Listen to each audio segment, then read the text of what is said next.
Hello, everyone, and welcome to yet another episode of the FPL Newbies. It is a terrible week if you're a Manchester United fan and also a non Salah capper. And as you can see from my team, I'm definitely one of them.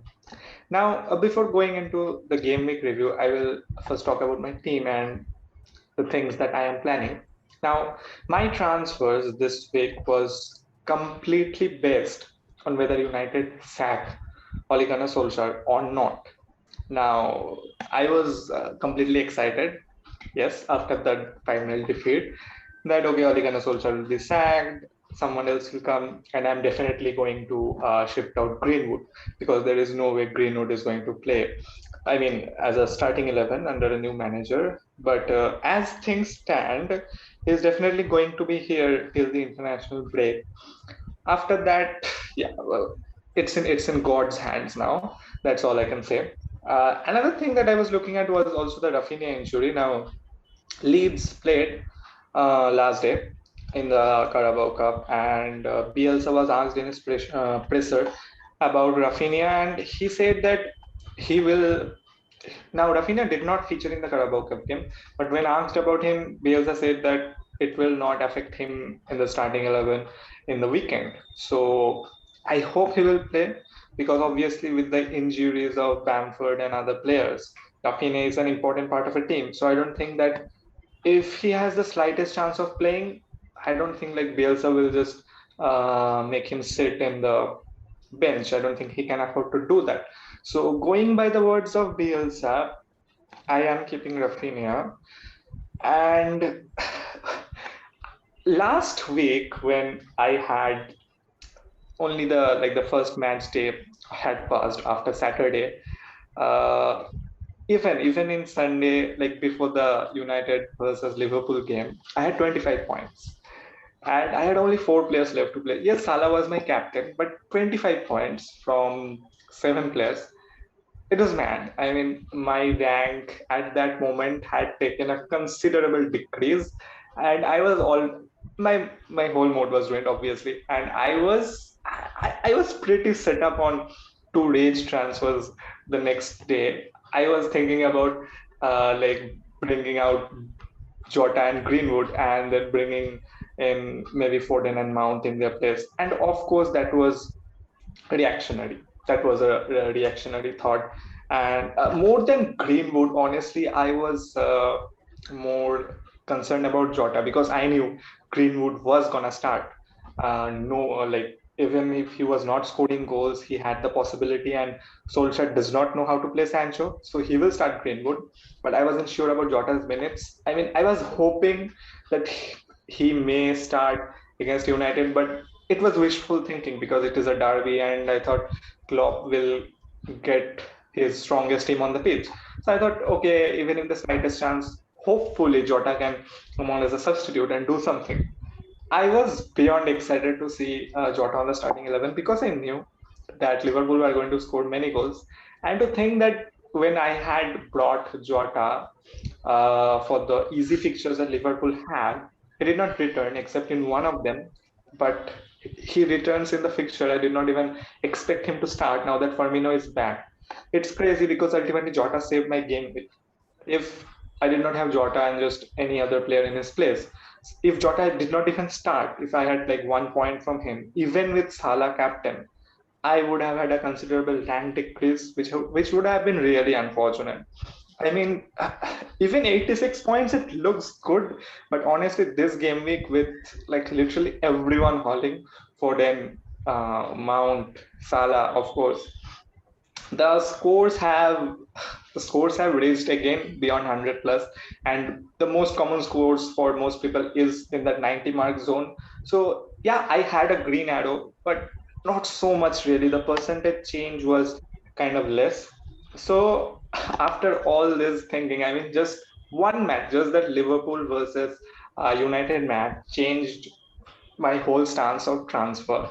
And now I'm thinking about rolling a transfer honestly because everyone has stated that no matter what, Solskjaer will be in charge of the Tottenham game. And I mean, as as arrogant as he can be, I don't think he's going to still drop Greenwood. I mean, Ronaldo will play. I mean, regardless of which manager comes, Ronaldo will play. And the thoughts are about Greenwood. He is unlikely to feature after a new manager comes in, but I think Ole will still start him. Yeah. So even if Ole does not start him, I think like he's very likely then to come from the bench. There is no doubt about that. He is one of Ole's favorite players. So I'm still willing to keep Greenwood in my team for another game week, and then because I don't want to take a hit, otherwise I maybe would have had to take a hit. Is that I'm planning to bring in Son for the good run of fixtures that he has from the Everton game. So if I roll my transfer, I get two transfers, and then I am thinking about shifting both Ron and Greenwood out, and then maybe bring Tony and Son. That's what I have been thinking, and it's most probably what I am going to do unless there is some last moment injuries that I come to know before the deadline.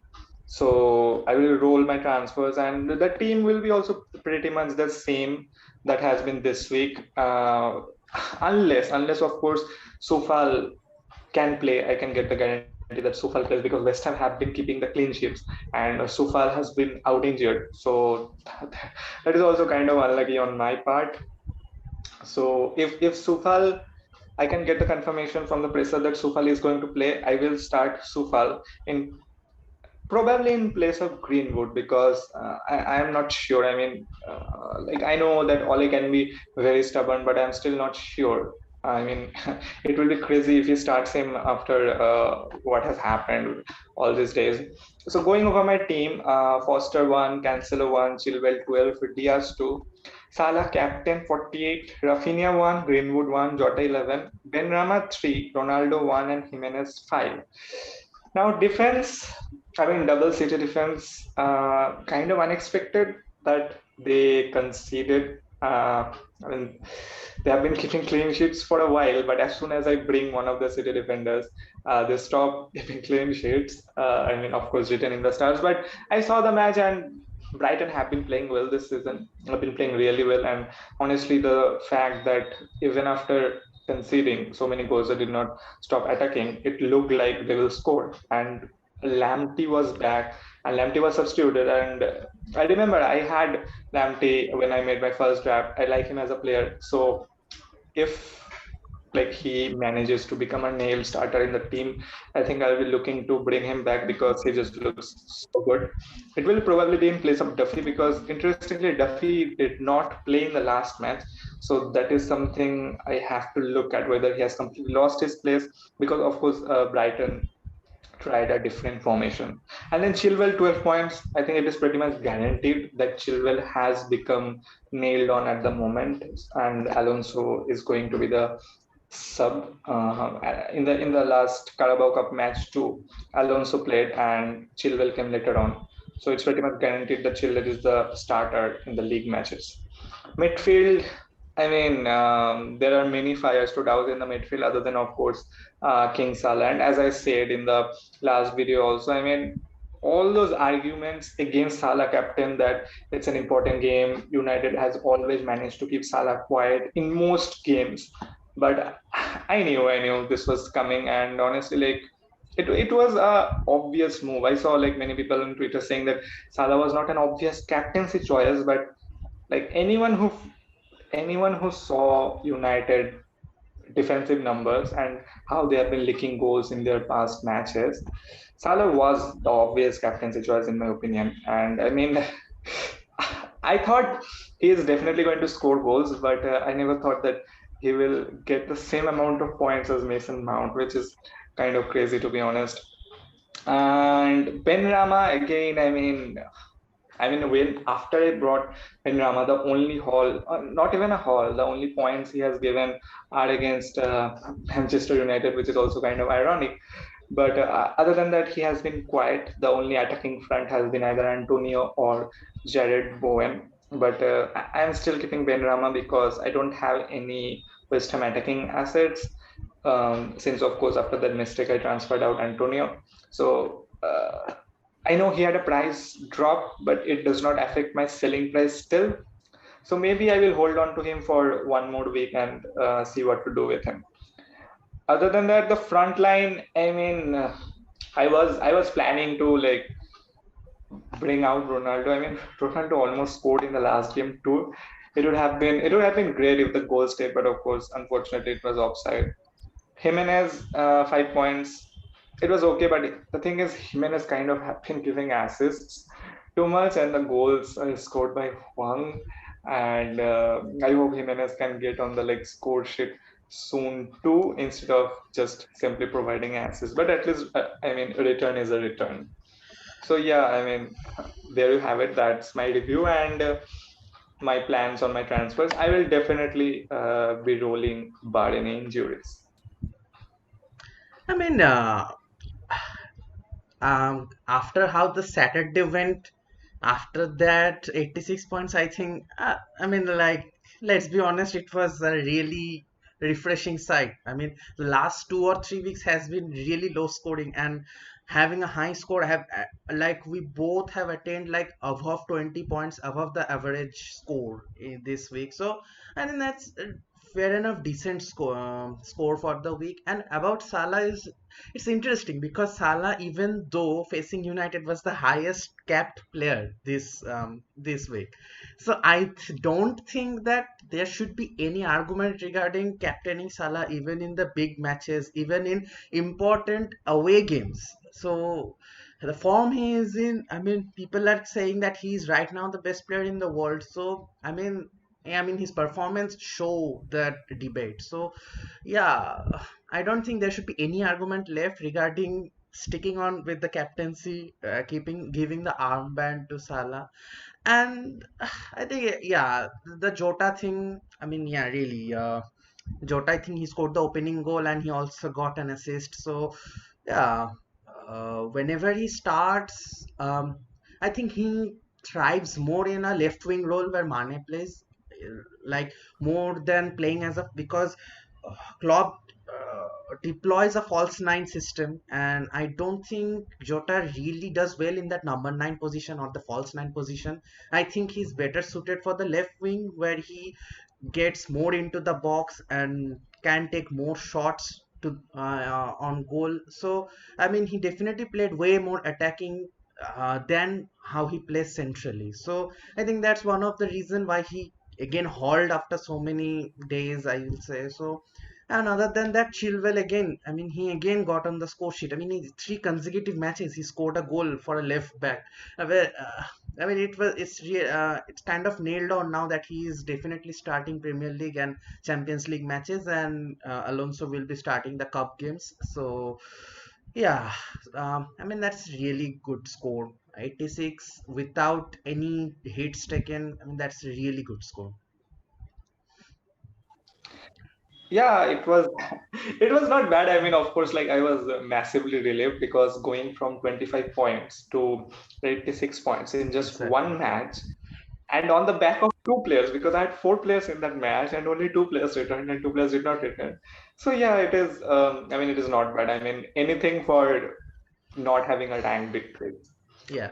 So yeah, let's go over your team now. Yeah, so going over to my team, I mean, I already transferred Chilwell this week, replacing, I think I replaced, who did I replace? I don't even remember. So I think I replaced Rudiger, as I said. So, I mean, Rudiger started and he gave that assist. So, I mean, earned the penalty. So, yeah, that was kind of an L from my side. So, but despite that, I didn't plan on taking a hit, but Lukaku got injured and he had to be replaced. I mean, he doesn't had to be replaced. I first considered that maybe he may be out for 1 week and sub him on the bench and starting one of my bench players. But um, I mean, Vardy was the most transferred in player, and again, like the fear of losing ranks again, provided that Leicester faced Brentford. I know Brentford isn't the easiest opponent.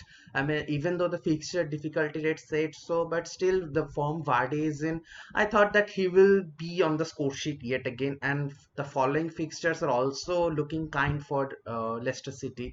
So I took the hit.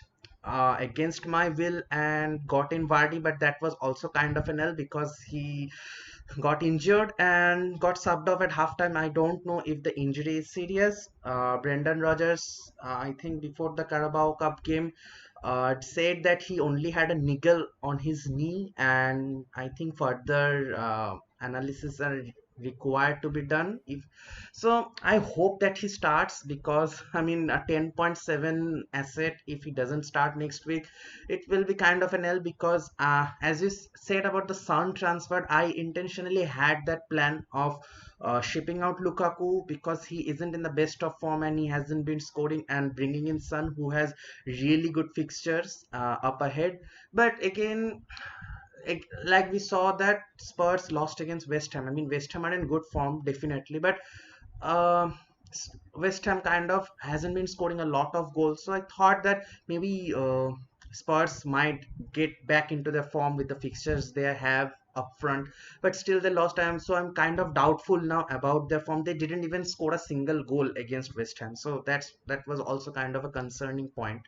And Benrahma, yeah, but Benrahma, I mean, yeah, I expect when I brought him, I expected that he would he would be hauling, I mean, at least giving assist points. But I mean, yeah, after bringing him, he only gave like 10 double-digit figure in only one match, which was against United.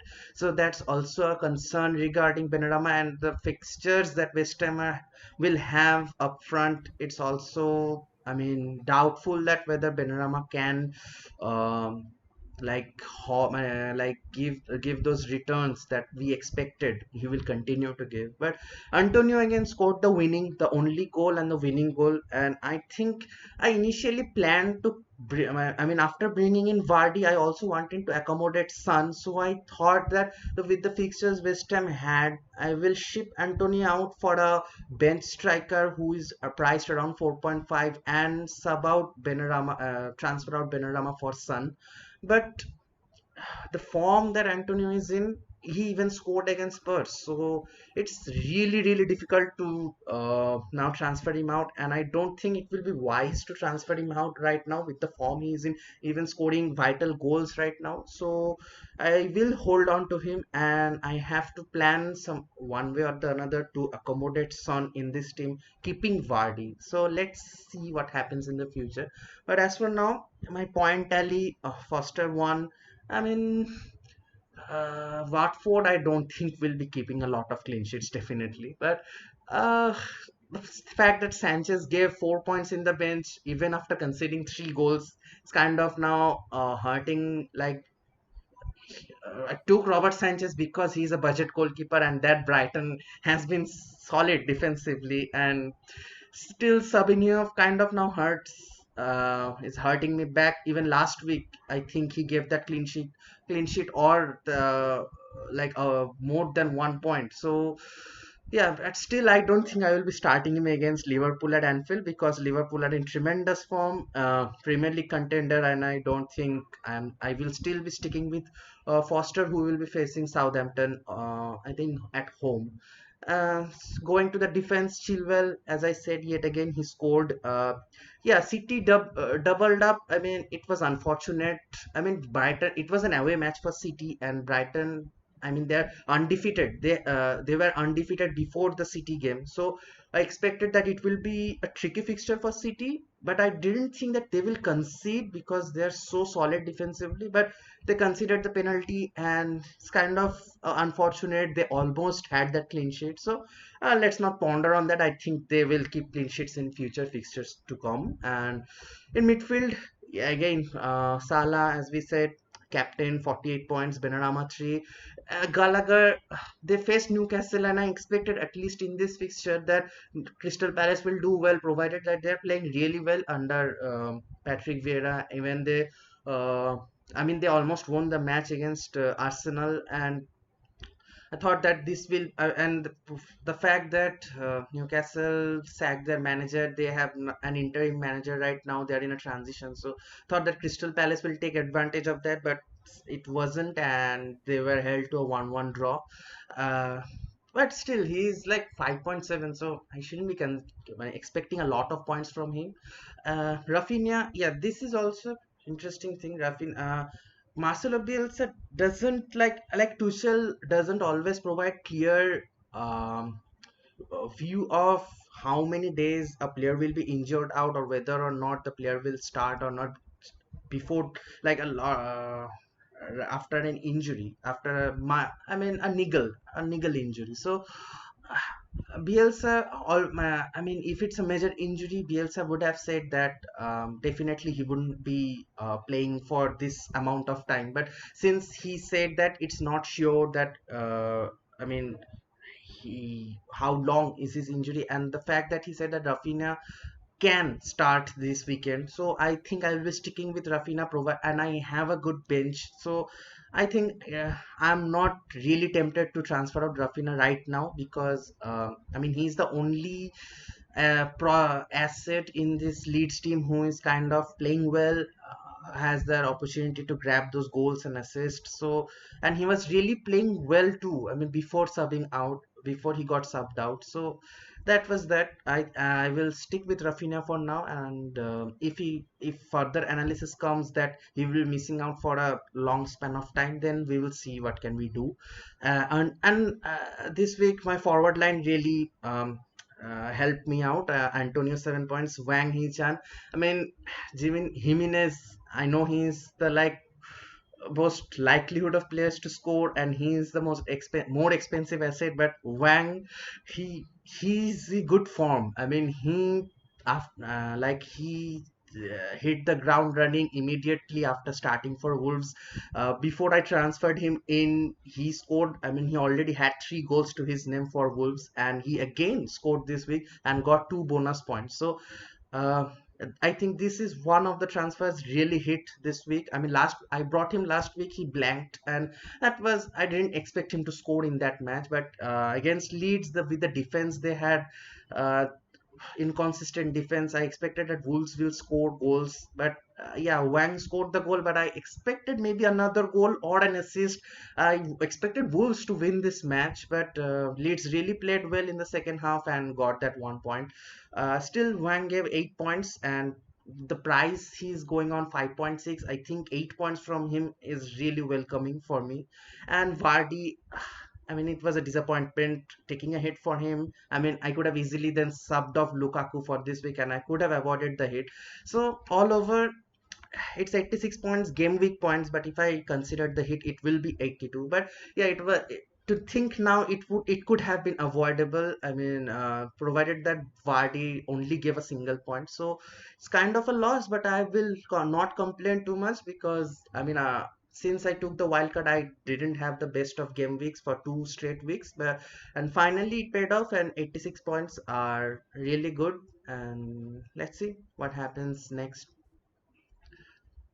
Yeah, definitely. I think, I mean, Son was in every one of our plan, and the interesting thing is that Tottenham as a team has also not been playing well, but Exactly. Son only the among the midfielders, Son is the highest scoring player just behind Salah. So this is also That's also something to tempting. take. Yeah, yeah, yeah, Yeah, definitely. and honestly, I wouldn't be surprised if uh, not Spurs, but at Sun scores at least one goal against United, considering, I mean, they're in a mess from outside, from inside, from everything. So I wouldn't be too surprised. And I was tempted to bring in Sun this game week only. I was like, let me just take a hit. But then again, I mean, yeah, the situation is so unpredictable with United right now that it can't be said anything. I Yeah, mean, for Liverpool, you can definitely say, yeah, Salah will score. But since they're facing Tottenham, it's kind of tricky to say Son may score, United may turn up. We will have to see. I mean, yeah, yeah. this will like serve as a game where I can uh, make sure whether or not to bring Son in the upcoming game weeks or not.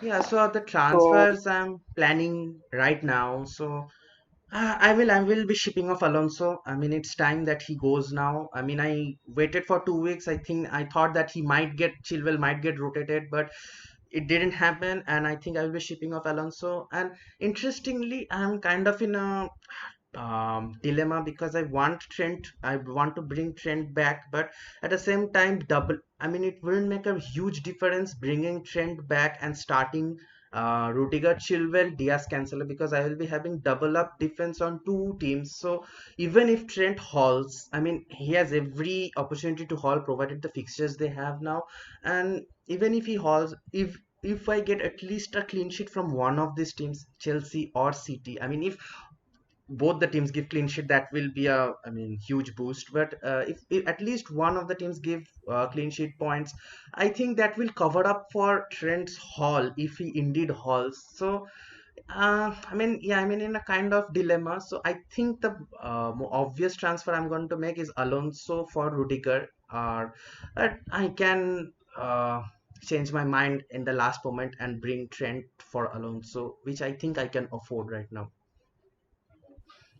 Yeah, I mean, this is, I mean, really interesting because Trent has been a really hot form this season, but and many people have been saying that Trent was essential, and in a way, maybe he was at the beginning of the season, but now with Chelsea and City having a really solid back, and the fact is that their defenders are kind of affordable. Like you can afford to double up on a City and Chelsea defender Exactly. without losing too much compared to a Liverpool. I mean, Liverpool also have been keeping clean sheet, but we don't really look there because their defenders are so high priced and rightly so. So I think Definitely. like Rudiger and Trent are a good option, and let's see, as you said, there could be any last moment situation too. So we have to keep an eye on that. Exactly. Okay, so I think that's good enough for today, and we'll end it here, and we'll see you guys again next week. Yeah. Thank you for watching. Yeah. Thank you, guys.